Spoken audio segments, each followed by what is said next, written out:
So hello students, इसके पहले lecture में हम लोग ने क्या पढ़ा था? हेनरी फेयोल के 14 प्रिंसिपल्स। तो एक क्विक रिवीजन करते हैं सारे 14 प्रिंसिपल का। सबसे पहले कौन सा प्रिंसिपल है? Division of work. Division of work क्या बताता है हमें?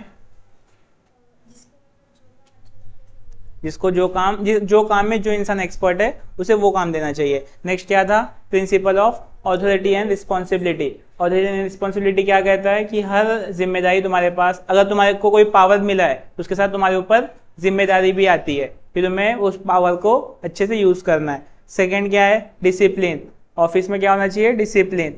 नेक्स्ट क्या है? Unity of command. Unity of command क्या कहता है? हाँ, एक टाइम पे एक मैनेजर से ही वो ऑर्डर रिसीव करेगा। Each member of organisation should receive order from only from one superior. हर बंदा एक ही सुपीरियर से ऑर्डर फॉलो करेगा। जैसे तुम्हारे घर में सबको ऑर्डर कौन देता है? तुम्हारी मम्मी, पापा को भी, तुम्हें भी, सब उनका ही ऑर्डर फॉलो करते हैं ना, ऐसे। उसके बाद क्या है? Principle of unity of direction. एक हेड होगा और उसका एक ही प्लान होगा और उसी पे सब लोग फोकस करेंगे। उसके बाद वन हेड और one plan. Principle of subordinate individual interest और ऑर्गेनाइजेशन इंटरेस्ट क्या कहता है कि तुम्हें अपने इंटरेस्ट को साइड में रख के अपने कंपनी के इंटरेस्ट के लिए काम करना है। उसके बाद प्रिंसिपल ऑफ सेंट्रलाइजेशन। सेंट्रलाइजेशन मतलब सारी पावर एक जगह, और डिसेंट्रलाइजेशन मतलब सबको अपनी अपनी पावर देना। उसके बाद क्या है? Principle of remuneration. सबको पैसा सही, जितना जिस लायक है उतना मिलना चाहिए। उसके बाद principle of scalar of chain. जो अथॉरिटी होती है वो एक के नीचे एक, एक के नीचे एक। उसके बाद क्या है? Principle of order. A place for everything and everything in its place. हर चीज की अपनी एक जगह है, हर जगह अपनी एक प्लेस है। तुम घर पे खाना खा रहे हो, वहां पे ऑफिस का काम नहीं चलेगा, और जहाँ पे ऑफिस में तुम बैठ के डिनर करोगे नहीं चलेगा, है ना। ऑफिस में काम करेंगे, घर पे खाना खाएंगे, चिल रहेंगे, तो हर चीज का अपना एक प्लेस है। तो right place at a right time for the maximum efficiency. सही टाइम पे सही जगह पे रहोगे तो मैक्सिमम एफिशिएंसी होगी। अगर घर पे रहने के टाइम पे प्रॉपर इंजॉय करोगे तो ब्रेन रिलैक्स होगा। ऑफिस में रह के अच्छे से काम करोगे तो वहाँ प्रमोशन मिलेगा। तो right time at a right place. उसके बाद principle of equity. Principle of equity क्या कहता है कि सबके साथ इक्वली बिहेव करो। इक्वली बिहेव का मतलब ये नहीं कि कंपनी के वॉचमैन को मैनेजर की कुर्सी पे बैठा दो। सबसे रिस्पेक्टफुली बात करो। सब, अगर कोई सेम जॉब के लिए मेल की सैलरी अगर 10,000 है तो फीमेल की भी 10 होनी चाहिए। फीमेल फेवरेट है मैनेजर की, इसके लिए उसको 15 मिलेगा, ऐसा नहीं होना चाहिए। उसके बाद क्या है? Principle of stability of tenure. हर किसी को जॉब सिक्योरिटी होनी चाहिए। जॉब सिक्योरिटी रहेगा तो उसका ब्रेन रिलैक्स रहेगा, उसको पता है कि हमें से कभी भी जॉब छीनी जाएगी नहीं, तो वो आराम से काम करेगा। अगर उसको हरदम डर लगा रहेगा कि मेरे को कभी भी जॉब से निकाल सकते हैं, तो अच्छे से काम नहीं कर पाएगा।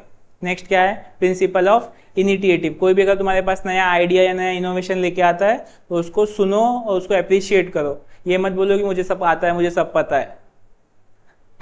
उसके बाद क्या है? Principle of spread D cops. Spread D cops क्या कहता है कि टीम वर्क इंपॉर्टेंट है, मिलजुल के काम करो। समझ में आया? ठीक है। अभी एक इसमें एक्टिविटी दी हुई है, तुम लोग करो। मैं चाहता हूँ क्या है? Discuss example of your favourite game like cricketer. कोई भी तुम्हारा फेवरेट गेम ले सकते हो, जैसे फॉर एग्जाम्पल क्रिकेट, और तुम you will find each activity is based on Henri Fayol principle of management, take the help of your teacher. तो गेम के अंदर ना हेनरी फेयोल के सारे प्रिंसिपल फॉलो किए जाते हैं। तुम अपने टीचर से हेल्प ले सकते हो, मुझसे। तो देखो, क्रिकेट का एग्जांपल लेके जैसे समझाता हूँ मैं। क्रिकेट में डिवीजन ऑफ वर्क। जो बैटिंग अच्छी करता है उसे बैटिंग देने का, जो बॉलिंग अच्छी करता है उसे बॉलिंग, जो फील्डिंग अच्छी करता है फील्डिंग। फील्डिंग वाले को बैटिंग दे दिया तो प्रॉब्लम हो जाएगा। जो इंसान जिस चीज़ में एक्सपर्ट है उसे वो काम दो। इसे क्या बोलते हैं? Division of work. सेकेंड क्या है? Authority and responsibility. अगर तुम्हें कोई टीम का कैप्टन बना रहा है तो तुम्हें अथॉरिटी मिल गया, लेकिन तुम्हारी रिस्पॉन्सिबिलिटी क्या है कि तुम सही टाइम पे सही बंदे को सही जगह पे भेजो, सही डिसीजन लो। ये तुम्हारी रिस्पॉन्सिबिलिटी आ गई। नेक्स्ट क्या है? Principle of discipline. Captain he match में 2 घंटा लेट आ रहा है तो बाकी प्लेयर टाइम पे आएंगे क्या? नहीं, डिसिप्लिन होना चाहिए, हर कोई टाइम पे आए। उसके बाद principle of unity of command. एक कैप्टन सबको ऑर्डर देता है, सब लोग अपने मन की करने लगेंगे तो टीम चल पाएगी, मैच खेल पाएंगे अच्छे से। नेक्स्ट क्या है? Unity of direction. सबका एक ही गोल रहता है, ए वन हेड वन प्लान, एक कैप्टन रहेगा, सबको क्या बोलेगा, हमें मैच जीतना है। अगर उन लोग ने फील्डिंग लिया है, उन लोग अपना लेंगे कि हमें बेस्ट फील्डिंग करनी है, अगर बैटिंग लिया है तो हमें बेस्ट बैटिंग करनी है। Principle of subordinate. अब अगर देखो मैच चालू है, विराट कोहली अपना बैटिंग पे है, अभी जो मैच का जो सिचुएशन है ना बहुत ज़्यादा क्रिटिकल है, मतलब यहाँ पे 6-4 नहीं मारने का है, धीरे धीरे 1-2 रन लेके खेलने का है। अगर 4-6 मारने जाएंगे तो आउट हो जाएंगे, अपने पास बॉल बहुत कम बचे हुए, ठीक है। तो अभी मतलब बॉल है अपने पास, फील्ड प्लेयर कम बचे हुए हैं, अगर ये आउट हो जाएगा तो मैच हम लोग हार जाएंगे, एक लास्ट प्लेयर बचा हुआ है। लेकिन विराट कोहली सोचेगा कि मैं तो अपना वो बनाता हूँ, स्कोर बनाता हूँ, मतलब रिकॉर्ड बनाता हूँ कि मैंने 6 बहुत मारे या ऐसा कुछ। विराट कोहली खाली अपने बारे में सोचेगा, मैच के बारे में नहीं। चलेगा क्या? नहीं। उसे क्या मैच के हिसाब से क्या जरूरत है अभी, वो सोचना चाहिए ना। यही है principle of subordinate of interest, अपने से ज़्यादा पूरे सबके बारे में सोचो। प्रिंसिपल ऑफ सेंट्रलाइजेशन क्या होगा? Concentrate of power and authorities. Team में सारी पावर किसके पास होती है? कैप्टन के पास। उसके बाद क्या है? प्रिंसिपल ऑफ रिम्यूनरेशन, जो प्लेयर जितना पॉपुलर, जितना अच्छा खेलता है उसे उतना ज़्यादा सैलरी मिलनी चाहिए। उसके बाद स्कॉलर ऑफ चैन है, ऑर्डर है, बनाओ तुम लोग, ठीक है।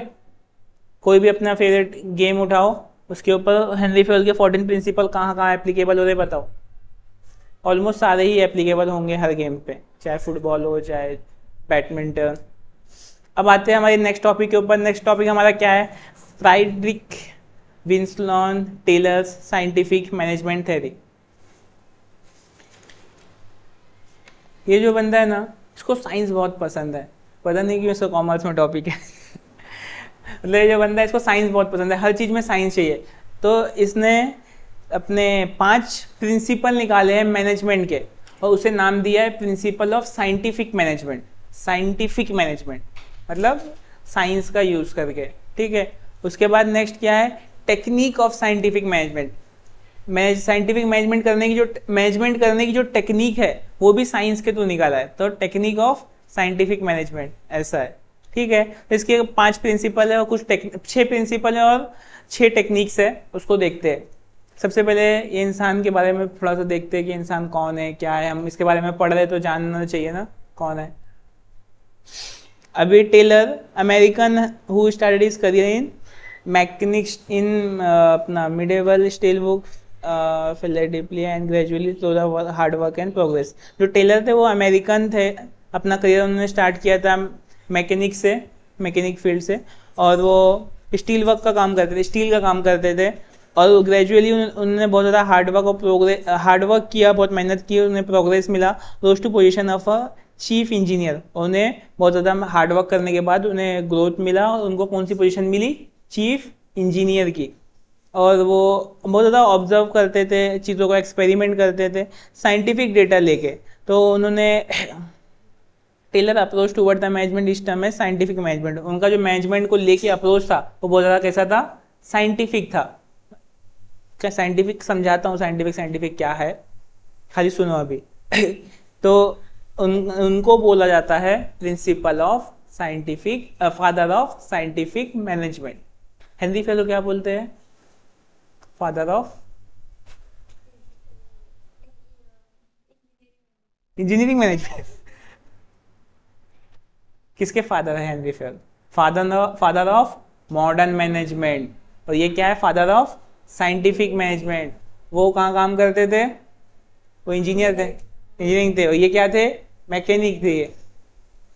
पता सब याद रखो, एमसीक्यू वगैरह में, मैथ्स कॉलम में, ट्रू और फॉल्स में सब आता है देखो टेलर का जो मैनेजमेंट थ्योरी था वो साइंटिफिक बेस था, वो एक्सपेरिमेंट करता था पहले उसको कुछ आइडिया आया, कोई थ्योरी आई, कुछ आया, एक्सपेरिमेंट करेगा, एक्सपेरिमेंट करके देखेगा, सक्सेसफुल निकला तो उसे अप्लाई कर देगा। तो हर चीज़ के लिए साइंटिफिक एक्सपेरिमेंट करता था, कोई भी डिसीजन लेने के लिए और उसको सॉल्व करने के लिए। Taylor problem should be solve by scientific technique rather than the rule of thumb and trial and error approach. जो टेलर था ना वो बहुत ज़्यादा हर चीज़ों पे साइंटिफिकली डिसीजन लेता था। कभी भी ऐसा नहीं कि रूल ऑफ थंब लगा दिया। रूल ऑफ थंब मतलब क्या? तुक्का मार दिया। या ट्रायल एंड एरर मेथड, कि करके देखते हैं, अगर हो जाएगा ठीक है ना, कुछ चेंजेस कर देंगे, ऐसा नहीं, साइंटिफिकली एकदम टेस्ट करके जब वो पक्का हो जाए तो ही उसे मार्केट में अप्लाई करने का। डेफिनेशन दिया हुआ है, definition of scientific management by the Frederick Taylor, scientific management contain of knowing what you, that is management. देखो साइंटिफिक मैनेजमेंट क्या है, consists of knowing what you, इस चीज पे ध्यान दो कि तुम क्या हो, तुम means management, what meant to exactly and seeing it they to do it in the best and cheapest manner। देखो ये बोल रहा है कि ध्यान दो कि मैनेजमेंट क्या है, एग्जैक्टली तुम उसको कैसे कर सकते हो सबसे अच्छे और सस्ते तरीके में, अच्छे और सस्ते, best and cheaper way. Principle of scientific management सबसे पहला क्या है, science not rule of thumb. सबसे पहले क्या लगाता है ये, साइंस लगाता है, no rule of thumb. No rule of thumb मतलब तुक्का, तुक्का नहीं लगाता है। तो in order to increase the organisation efficiency, अपने ऑर्गेनाइजेशन की एफिशिएंसी को बढ़ाने के लिए सबसे पहले क्या यूज करते थे लोग, rule of thumb method should be substitute with the method developed through scientific analysis of work.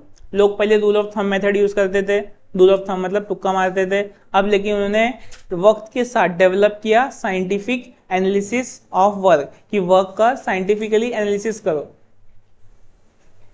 Rule of thumb decides are based on personal judgement of the manager. Rule of thumb manager जो होता है company का, उसके personal judgement के हिसाब से कि उसे ऐसा लगता है तो ऐसा होना चाहिए कंपनी में, ऐसा नहीं।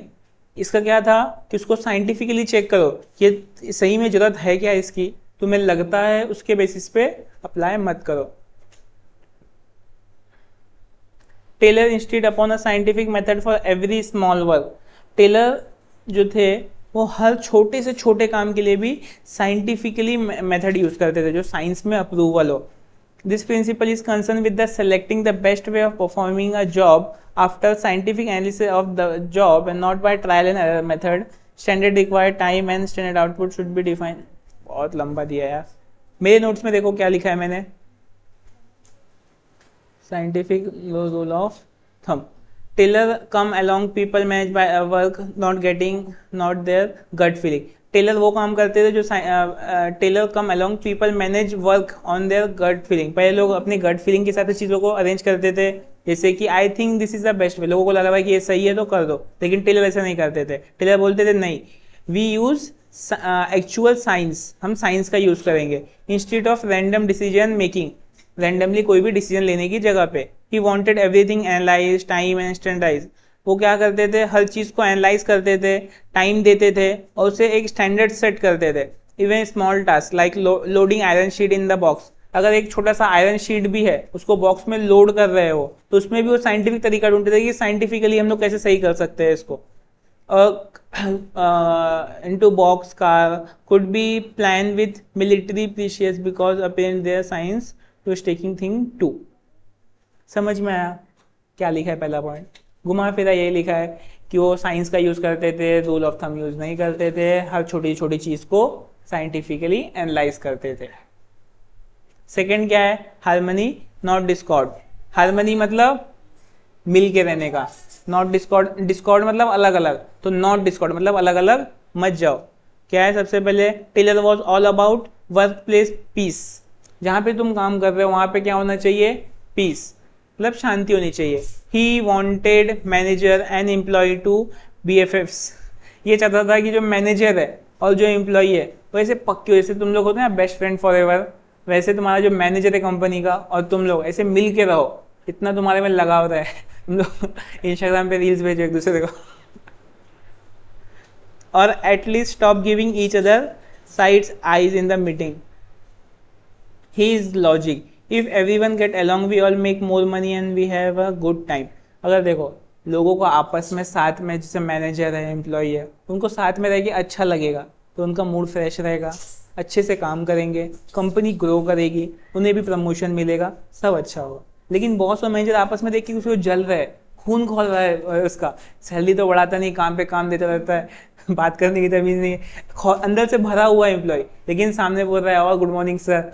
तो सोचो ऐसा बंदा फिर कैसे काम करेगा, उसका मूड फ्रस्ट्रेटेड रहेगा, अच्छे से काम नहीं कर पाएगा, गलतियां होगी, फिर गलतियां एक्सेप्ट भी नहीं करेगा, झगड़ा करेगा, तो कंपनी ग्रो नहीं कर पाएगी। तो इसके लिए मिलजुल के रहना चाहिए। सो नो मोर अस वर्सेस देम। अस नहीं करने का, दम करने का, देम करने का। अस मतलब सिर्फ मैं, देम मतलब हम सब। इट इज अ, क्योंकि अस वर्सेस देम अगर करोगे तो हो जाएगा अस वर्सेस एफिशिएंसी। अगर तुम सिर्फ अपने बारे में सोचोगे, सबको मिलजुल के नहीं रहोगे, तो एफिशिएंसी वहाँ पे अच्छी नहीं रहेगी, लोग अच्छे से काम नहीं कर पाएंगे। थर्ड क्या है, mental revolution. Mental revolution, instead of employee plotting against management and vice versa, like a bad office drama series. Office में दुनिया भर के ड्रामा होते रहते हैं, तो फालतू के ड्रामा खत्म करने के लिए टेलर ने लाया था मेंटल रेवल्यूशन। मेंटल रेवल्यूशन क्या कहता है कि manager should stop treating worker like robot. जो मैनेजर्स है वो अपने वर्कर को रोबोट की तरह ट्रीट नहीं करना चाहिए। And workers should stop treating manager like villain. और जो कंपनी के एम्प्लॉयज है वो मैनेजर को विलन की तरह नहीं देखने चाहिए। सब देखो मेरे नोट्स में लिख के दिया है मैंने, तुम लोग को पढ़ लोगे तो तुम्हें एक्सप्लेन भी करने की जरूरत नहीं। If both side cooperate productivity we will go up and everyone wins. अगर तुम दोनों तरफ से ही लोग मिलजुल के रहेंगे तो कंपनी आगे बढ़ेगी। देखो मेंटल रेवल्यूशन क्या कहता है, मैनेजर एम्प्लॉय को रोबोट ना समझे, इंसान समझे, इंसान की ज़्यादा प्यार करे, उससे अच्छे से काम कराए, बोनस दे, दिवाली पे गिफ्ट्स वगैरह दे, टाइम रात को 12-1 बजे फ़ोन करना, बोले कि ये प्रोजेक्ट आज ही ख़त्म होने चाहिए है ना। मैनेजर को भी समझना चाहिए वो इंसान है, उसकी भी पर्सनल लाइफ है। और एम्प्लॉय को भी समझना चाहिए कि वो मैनेजर है, उसकी अब्बाई कंपनी नहीं है। काम है तो काम को काम की तरह ही करना पड़ेगा ठीक से। कंपनी में जा रहे, खा रहे, सो रहे, घूम रहे, बातें कर रहे, काम कुछ कर ही नहीं रहे। मैनेजर कि सर जब तक मैनेजर सर पे चढ़ नहीं रहे, इनके काम ही नहीं कर रहे, तो ऐसा भी नहीं होना चाहिए। दोनों को अपने अपने साइड से समझना चाहिए कि मैनेजर भी जितना टाइम जरूरत है उतना काम कराऊं, और जितना जरूरत है मैं काम करूं, तो मिल के रहेंगे, कंपनी ग्रो करेगी। समझा। नेक्स्ट क्या है, कॉपरेशन नॉट इंडिविजुअल। देखो सबसे सिंपल एग्जांपल है, एक फुटबॉल मैच चालू है, ठीक है, सब लोग फुटबॉल खेल रहे हैं, एक बंदे को गोल करना है, वो चाहता है कि मैं किक मारूं तो ही गोल हो, तो उसकी टीम में से अगर कोई गोल करने भी जाता है ना, वो बॉल को लात मार के वहां से हटा देता है। उसको ये कोई मतलब नहीं है कि उसकी पूरी टीम को 1 पॉइंट मिलेगा, उसको मतलब है खाली कि गोल सारे मैं करना चाहिए। ऐसे मैच जीत पाएगा क्या वो? नहीं। ये क्या सही तरीका है मैच खेलने का फुटबॉल? तुम अपनी टीम को ही नहीं करने दे रहे हो, खाली मैं करूंगा, चलेगा क्या? नहीं। तो ऐसा ऑफिस में भी नहीं चलेगा। एक ही बंदा सोचेगा सारे सब अपना, मैं ही खाली अपने बारे में सोचूं, कंपनी में से घपला कर लूँ, पैसे गायब कर दूं, तो ऐसा चलेगा क्या? कंपनी डूबेगी तो तू भी डूब जाएगा। कंपनी अगर बंद हो जाएगी तो उसकी तो नौकरी चली जाएगी ना, फिर वो पैसे कहाँ से घपला करेगा? तो इसके लिए कॉपरेशन होना चाहिए, इंडिविजुअल नहीं होना चाहिए। क्या लिखा है मैंने, imagine a football team had player doing, मैंने ठीक है केओस हो जाएगा। फिर टेलर थॉट है the work space should be same, he said instead of working alone like superheroes let team up like avengers। अकेले काम मत करो सुपर हीरो की तरह, एवेंजर की तरह मिलजुल के रहो। एवेंजर्स देखा है? एवेंजर्स नहीं देखा? स्पाइडरमैन मूवी देखा है? शक्तिमान देखा है? कौन सी सुपर हीरो देखा है? फ्लाइंग जेट देखा है? फ्लाइंग जेट देखे है। द फ्लाइंग जेट में वो अकेला ही था ना, तो वैसे मत करो, मिलजुल के काम करो। पावर रेंजर्स देखा किसी ने? तूने देखा है? दिखाएगा इसको भी। पावर रेंजर्स 5 जन है, रेड ग्रीन ब्लू ऐसे करके सब मिलजुल के रहते हैं, बहुत मस्त लड़ाई करते हैं। उसके बाद क्या है, division of responsibility. Division of responsibility क्या है, Taylor divide work like a school project. Taylor क्या करता है, जैसे तुम्हारे स्कूल में प्रोजेक्ट मिलता है वैसे ही काम को बांट देता है। Except everyone actually do their part. एक बहुत बड़ा प्रोजेक्ट है, सबको अपना अपना पार्ट दे, तू ये करके आएगा, तू प्रिंटिंग करके आएगा, तू स्टोरी लिख के आएगा, तू कटिंग करेगा, तू डिजाइन बनाएगा, सबको अपना अपना काम दे दिया प्रोजेक्ट में, सब लोग अपना अपना काम करेंगे, प्रोजेक्ट रेडी। तो ऐसे ही कंपनी में भी होना चाहिए। The manager plan and strategy while employee focus on execution. अगर कोई भी एम्प्लॉई कुछ काम पे फोकस कर रहा है तो this way the big brain people don't mess up with the production and hand on people do not have to stress about paper work. हर किसी को अपना अपना सेपरेट वर्क दे दो। प्रोडक्शन वाले को मार्केटिंग वाले में मत घुसाओ, मार्केटिंग वाले को सेल्स में मत घुसाओ, सबको अपना अपना काम दे दो, अपना अपना काम करेंगे। तू मार्केटिंग देख, तू प्रोडक्शन देख, तू सेल्स देख। समझा। नेक्स्ट क्या है, division of employment of maximum efficiency. जब तुम लोग डेवलपमेंट चाहते हो अपने एम्प्लॉई में, ताकि उसमें मैक्सिमम एफिशिएंसी हो, मतलब जितना अच्छा वो काम कर सकता है उतना अच्छा काम करे। तुम लोग को मैक्सिमम एफिशिएंसी का मतलब पता है? बहुत ज़्यादा। अगर एक कंपनी है, मैं अपने एम्प्लॉय से 24 में से 20 घंटा काम करवा के लेता हूँ, 4 घंटा सोने देता हूँ, उसमें इस खा भी लेता है वो, उसमें नहा भी लेता है, 20 घंटा दबा के काम करवाता हूँ उससे, कितनी ज़्यादा एफिशिएंसी है ना, कंपनी के लिए प्रॉफिट ही प्रॉफिट। ये मैक्सिमम एफिशिएंसी का एग्जांपल है क्या? नहीं, मैक्सिमम एफिशिएंसी से नहीं कहते। मैक्सिमम एफिशिएंसी देखो, तुम लोग पढ़ाई करते हो, तुम लोग 10 घंटा बैठ के पढ़ाई कर रहे हो और उसमें एक चैप्टर लर्न किया, और एक दूसरा बच्चा है जिसने 4 घंटा खाली पढ़ाई किया, उसने भी एक चैप्टर लर्न कर लिया, तो बताओ एफिशिएंसी किस में ज़्यादा है, तुम में या उसमें? 10 घंटा पढ़ने से ज़्यादा एफिशिएंसी हो गई। एफिशिएंसी मतलब ये होता है कि तुम जितना कम से कम टाइम में ज़्यादा अदा कर सकते हो। ज़्यादा टाइम लेके अदा कर रहे हो, इसमें कौन सी एफिशिएंसी है? समझा?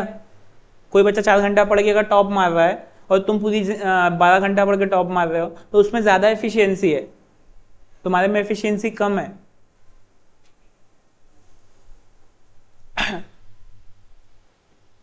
The Taylor was a big on training. टेलर बहुत ज़्यादा ट्रेनिंग पे भी फोकस करते थे। Instead of just throwing employee into the work and hoping for the best, he believe in the proper training so that everyone could work smarter not harder.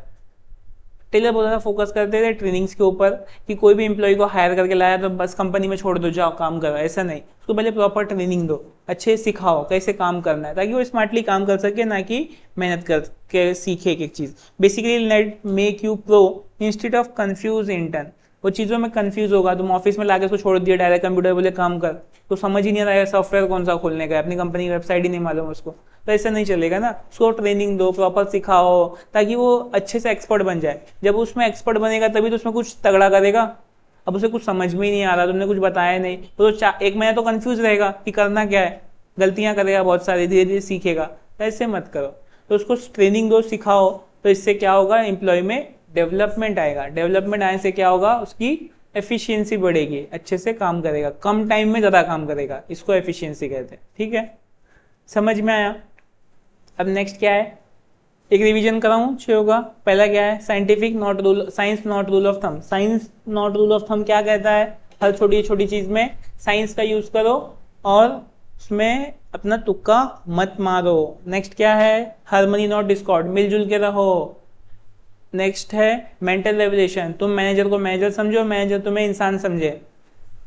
Next क्या है, cooperation not individual, मिलजुल के रहो, सिर्फ अपने बारे में मत सोचो। हार्मनी नॉट डिस्कॉर्ड कहता है मिलजुल के रहो, झगड़ा मत करो। और कोऑपरेशन नॉट इंडिविजुअल क्या कहता है, मिलजुल के रहो, अपने बारे में मत सोचो, सबके बारे में सोचो। और डिवीजन ऑफ रिस्पॉन्सिबिलिटी, जो काम में जो एक्सपर्ट है उसे देते जाओ वो काम। और नेक्स्ट मैनेजर को, एम्प्लॉयज़ को प्रॉपर ट्रेनिंग वगैरह दो, ताकि उनमें स्किल्स आए, कैपेबिलिटी अच्छी आए होए उनकी, और वो अच्छे से काम कर सके। समझा इतना? नेक्स्ट क्या है, technique of scientific management. Technique सबसे पहले क्या है, वर्क स्टडी। वर्क स्टडी मतलब काम की स्टडी करना। एक एम्प्लॉय खड़ा है, काम कर रहा है, तुम पूरा दिन बैठ के उसको देख रहे हो कि कैसे काम कर रहा है, उसके पूरे काम को स्टडी कर रहे हो, तो इसको क्या बोलते हैं, वर्क स्टडी। वर्क स्टडी क्या है, before giving anyone a task management should analyse process involve. किसी को भी कोई भी काम देने से पहले ये 4 चीज़ों को स्टडी करना चाहिए। सबसे पहला क्या है, टाइम स्टडी। टाइम स्टडी क्या कहता है कि how long does it take to finish a task, एक काम को ख़त्म करने में वो कितना टाइम ले रहा है। Add no coffee break don't count, coffee break count नहीं करना है उसमें, कोई भी काम को ख़त्म करने में कितना टाइम ले रहा है वो टाइम स्टडी है। उसके बाद मोशन स्टडी क्या है, what the best way to do it, सबसे बेस्ट तरीका क्या है वो काम को करने का, because winging it is not a management study. खाली फालतू घूमना कोई मैनेजमेंट स्ट्रेटेजी नहीं है। नेक्स्ट क्या है, मोशन टाइम स्टडी क्या कहता है, कितने टाइम में वो काम कर रहा है। मेथड स्टडी क्या कहता है कि कौन सा सबसे बेस्ट तरीका है वो काम करने का। और मोशन स्टडी क्या कहता है, are we moving like efficient ninjas और wasting energy like wobbly penguins. देखो मोशन स्टडी कर ये कहता है कि कोई भी काम को करने के बहुत सारे तरीके होते हैं, लेकिन सबसे बेस्ट तरीका जिसमें तुम्हारी क्वालिटी बेस्ट हो और पैसा सबसे कम लगे उसको क्या कहते हैं, sorry, the study of required motion made employees this machine while completing particular task help eliminating unnecessary. देखो जो भी अननेसेसरी काम है उसे हटा दो, जो काम के काम है वो उससे कराओ और उसको स्टडी करो, this is called motion study. Factory को रोज चालू करने में 2 घंटा लगता है, तो उस 2 घंटे को हटा दो, 2 घंटे को काउंट मत करो, या फैक्ट्री ऑलरेडी तुम एक आदमी रख दो चालू करने के लिए ताकि वर्कर से डायरेक्ट काम करे।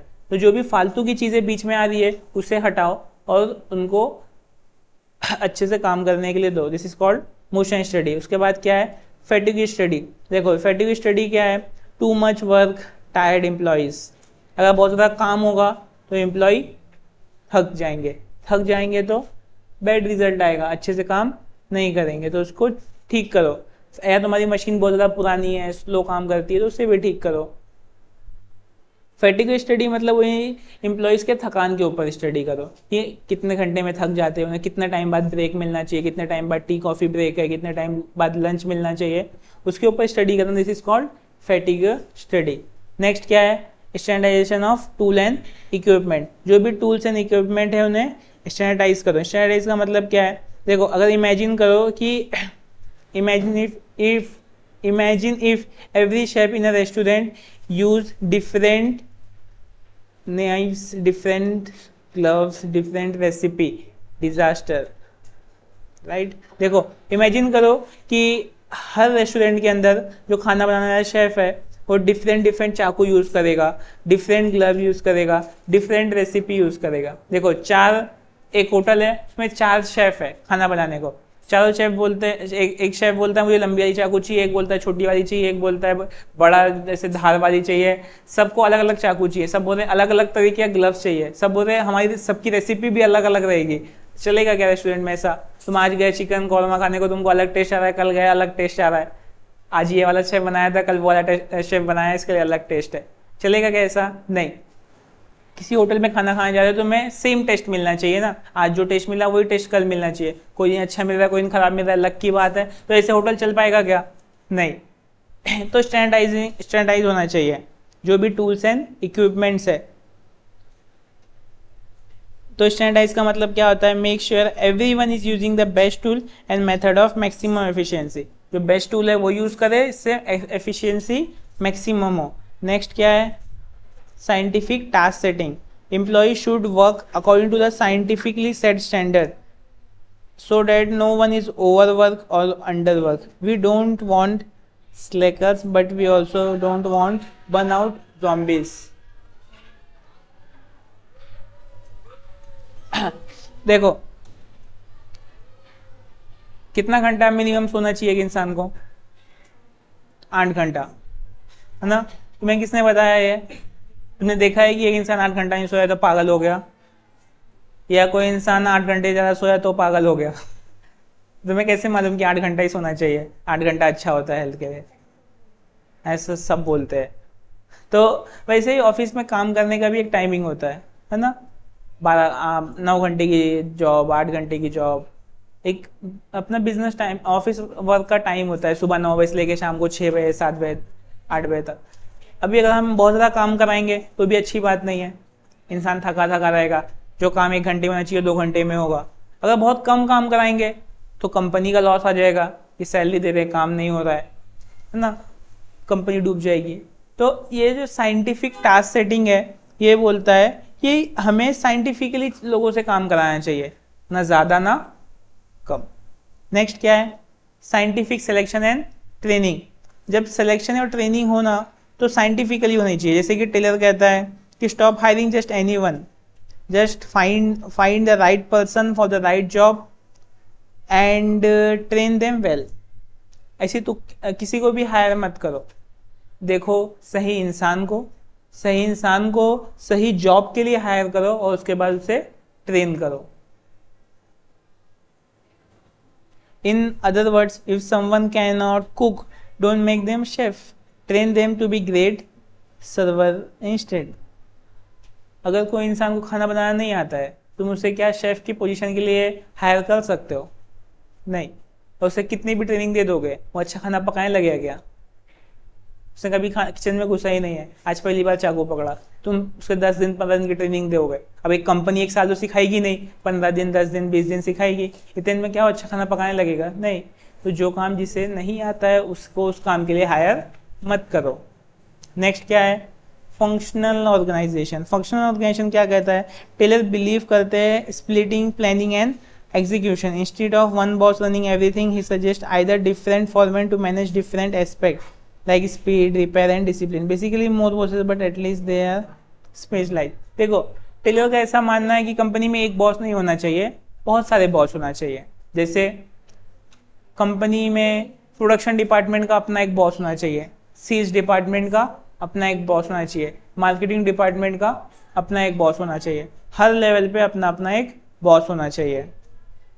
बस यही है फंक्शनल ऑर्गेनाइजेशन में। उसके बाद क्या है? Different piece rate wage plan. Different piece rate wage plan क्या होता है कि अलग अलग पगार दो अलग अलग इंसान को। जैसे टेलर सिंपल उनका पे रूल क्या है? Work more get paid more, work less get paid less. ज़्यादा काम करोगे तो ज़्यादा पैसा मिलेगा, कम काम करोगे तो कम पैसा मिलेगा। The encourage employee to more productivity because let be honest extra money is great motivator. ऐसा हम लोग करेंगे तो इंसान ज़्यादा काम करेगा पैसों के लिए, और पैसा सबसे ज़्यादा पावरफुल चीज़ है इंसान को मोटिवेट करने के लिए। अगर तुम रात को सोते रहोगे 4 बजे, मैं तुम्हारे पास आके बोलूँगा कि उठ जा और एक्सरसाइज करने चल, हेल्थ के लिए बहुत अच्छी होती है, तुम लोग उठोगे क्या? नहीं। मैं बोलूँगा उठो चलो जूस बनाओ, हेल्थ के लिए अपने ये टाइम पे जूस पीना बहुत अच्छा होता है, पियोगे क्या? नहीं। मैं तुम्हें बोलूँगा 1 लाख रुपए दूंगा, उठ के खड़े होना है तुम्हें, सिर्फ खड़े हो जाओगे? होगे नहीं होगे? तो मनी सबसे ज़्यादा मस्त चीज़ है इंसान को मोटिवेट करने के लिए। तो ज़्यादा अगर हम ऐसे सिस्टम रखेंगे कि ज़्यादा काम करने पे ज़्यादा पैसा मिलेगा तो इंसान ज़्यादा काम करेगा। मतलब कंपनीज में होता है ना ओवर टाइम, वो समझा? सो हमारा चैप्टर यहाँ पे ख़त्म होता है पहला। ऐसा लगा हमारा फर्स्ट चैप्टर? मज़ा आया? कंक्लूजन लिखा है मैंने नोट्स में, पढ़ता हूँ क्या लिखा है। Taylor scientific management was like ultimate workplace upgrade. जो टेलर साइंटिफिक मैनेजमेंट इनका जो थ्योरी है ये बनाया गया है जो काम का एरिया है उसको अपग्रेड करने के लिए।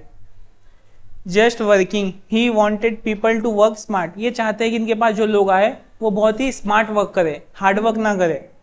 And his method made companies more productive, workers more skill and manager more organise.